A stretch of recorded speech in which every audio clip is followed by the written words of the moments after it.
Hi, welcome to the Gear Garage. My name is Zach, and this is my little show about whitewater things. And today I want to talk about being an asset or a liability, and really in the context of like having friends to go boating with. Because if you want to boat with people, if you want to have boating friends, you probably want to be an asset. If you're a liability, people probably don't want to boat with you. And so if you're looking to find more people to boat with or a boating group or something, I'm going to give you some things I think matter for being an asset. And so this is partially because it's good to be an asset for river safety, of course, but really just to be like a good member of the team. You know, if I'm going to go do something really hard in class 5, I'm going to want everybody to be an asset on the team. That's what I'm going to want. If I'm going to do something like this kind of medium difficulty, I could have some assets and some liabilities, or some people that have a little bit of both. Or if I'm just completely like, you know what, like I'm by myself, I'm my own safety, everybody can be a liability, right? In that case, like I'm just gonna go out and have fun, but I'm gonna look out for myself, then everybody can be this way.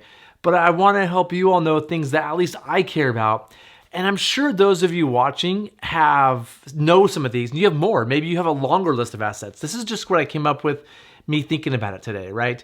So as you're watching, please comment. Are there more assets, things you look for as a boater? And are there more liabilities? Just make this list longer for everybody so we all know kind of what we're looking for. So I'm going to down my list. This is the things that I care about. And the first one is somebody who's an asset carries first aid, repair, and rescue gear. They just have this stuff, right? Next is they're trained in how to do those things, including repair. I didn't list repair here, but they also can do repair. So you're an asset if you can do first aid, help with a rescue, or do repair. Helping with shuttle. You know, if you show up with a tiny car and you don't have a trailer and you're not willing to drive, that's just annoying to me. Like I have a big truck that's easy to use.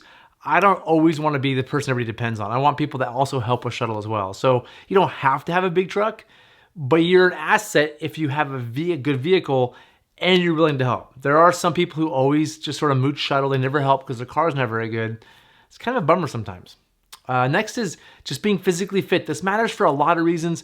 One of them is, especially with rafting, we're carrying things up and down hills, we're launching boats into weird places.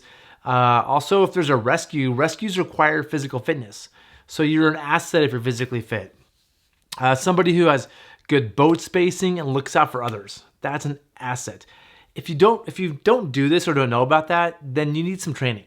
You need to get better, or at least be aware that proper boat spacing matters, and looking out for each other on the river is a good thing. When I go boating and see people spread out everywhere and nobody's looking out for each other, I put those people into the liability category, or at least in that one thing, right? Because you can be assets in some things and liabilities in the other. Nobody's a perfect asset, right?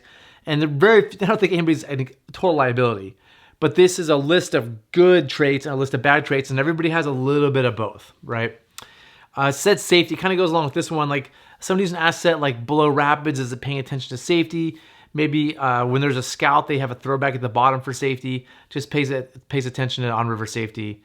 And finally, they carry a throw bag and can use it. So if you don't have a throw bag, you're not an asset. And if you have one, but you never practice throwing it, you're not that much better. So somebody who's practiced with and carries a throw bag with them. All right, people who I think are liabilities. If you show up late, right? We have a big day ahead of us.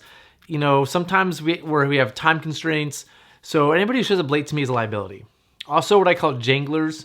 You know, they show up, but like while everybody's getting dressed, they're chit-chatting and talking. Maybe they go get a latte somewhere, or they're just kind of not. We have to kind of, okay, guys, time to go. Like you need to kind of like show up at the right time, get dressed, like keep the whole thing moving. There's janglers out there. They take their time and they're just chatty, and they have to be managed. That's an asset. Drinking alcohol or doing drugs, you're a liability. I'm sorry, janglers are a liability. Doing alcohol or drugs, you're also a liability. That's just the reality. You're not of a clear mind on the river, which you should be. Also, just having a bad PFD, an old one low float. If you're heavy like me and you have a low flotation jacket, that requires extra saving on everybody else, especially if it's old, right? PFD should be replaced every 2-3 years just because they lose flotation. And so just having a good PFD is important. And if you don't have one, that makes you a liability. And along that same lines, not being able to swim or self-rescue makes you a liability. If you fall out and you just put your feet up and wait to get rescued, that's not good, right? You want to be somebody who, like, if you swim, You can self-rescue, swim to shore, swim to a boat, not just be somebody who's like, hey, come and get me, because these people are liabilities. When we're boating, we want people who can at least attempt to self-rescue. Also, if you're unable to scout or portage, or just unwilling to, I mean, some people aren't physically fit enough to walk over uneven rocks and do a scout, or a portage isn't even possible if there's like a tree or something, and they might run something dangerous because that's maybe safer than portaging because they don't have the ability to do it. So you need to be able, if you can't do these things, you're a liability.